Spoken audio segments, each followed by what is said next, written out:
Fascia.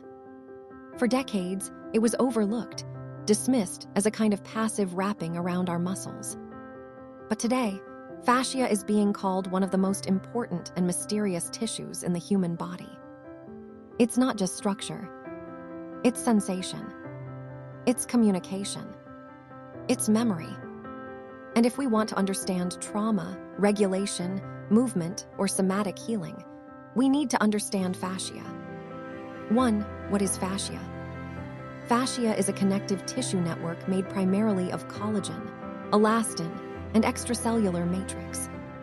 It wraps around and weaves through muscles, organs, bones, nerves, blood vessels. Unlike other tissues that are segmented, fascia is continuous. It connects the entire body like an intricate web. Think of it as a 3D silk cocoon that holds everything together, providing structure, shape, and communication between tissues. 2 types of fascia. There isn't just one fascia, there are layers. Superficial fascia, just beneath the skin. It connects skin to deeper tissues and is richly innervated. Deep fascia surrounds muscles, tendons, nerves, and blood vessels. This is where most tension patterns lie. Visceral fascia holds and suspends organs in place. Meningeal fascia surrounds the brain and spinal cord. These layers slide, stretch, and communicate with each other, allowing movement, posture, and physiological stability. 3. Fascia as a sensory organ. For a long time, anatomy books called fascia inert. But research over the past 15 years has changed that.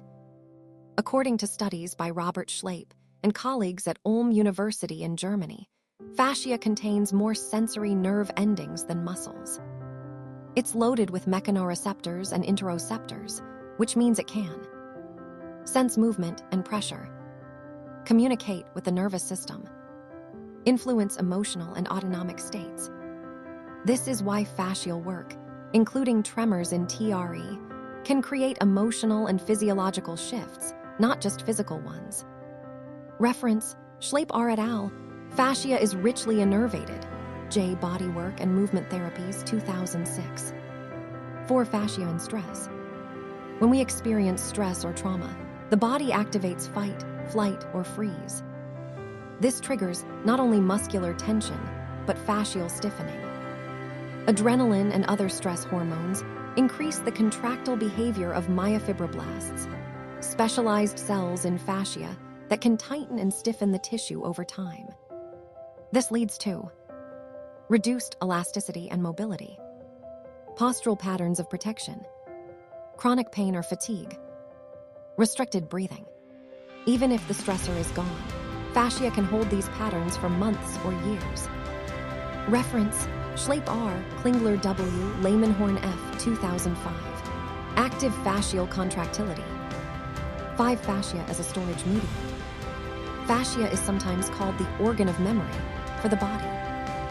While it doesn't store memory the way the brain does, it holds tension patterns that reflect past experiences.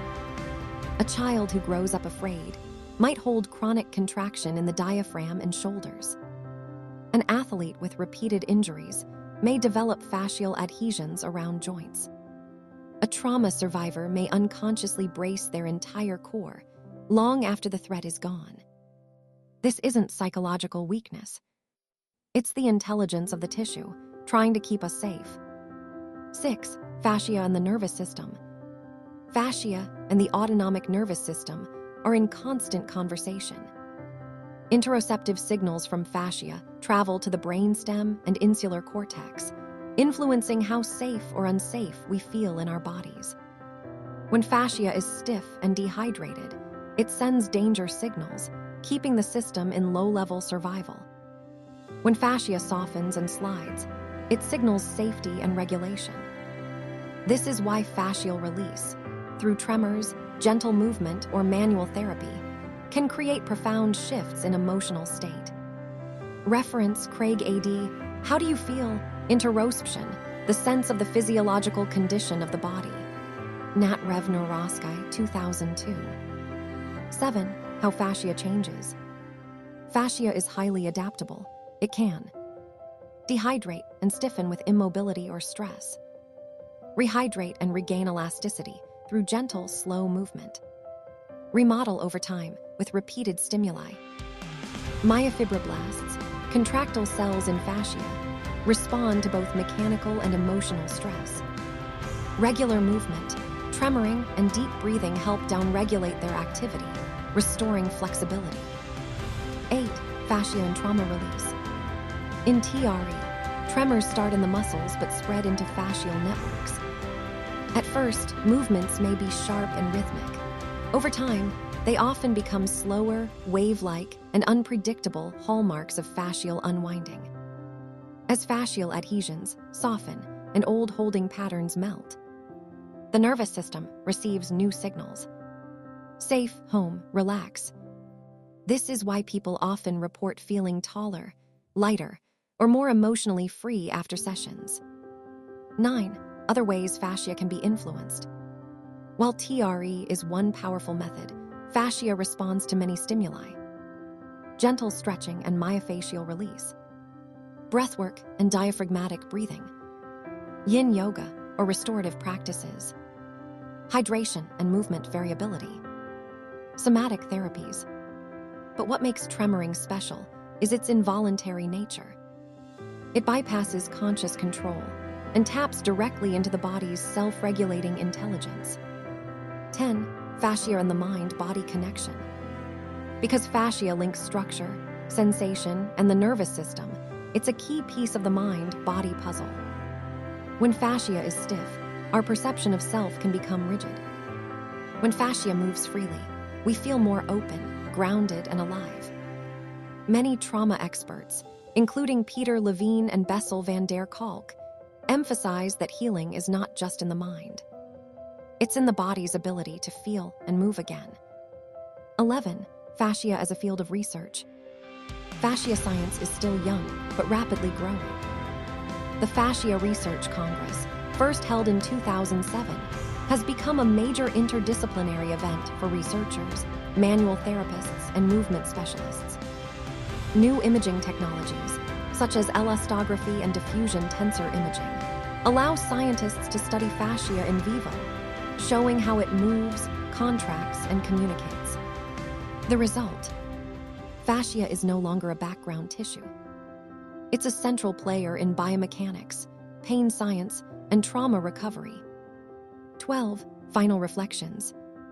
Fascia is the hidden fabric of the body.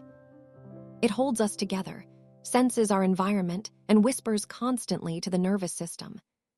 When it becomes stiff, we feel trapped.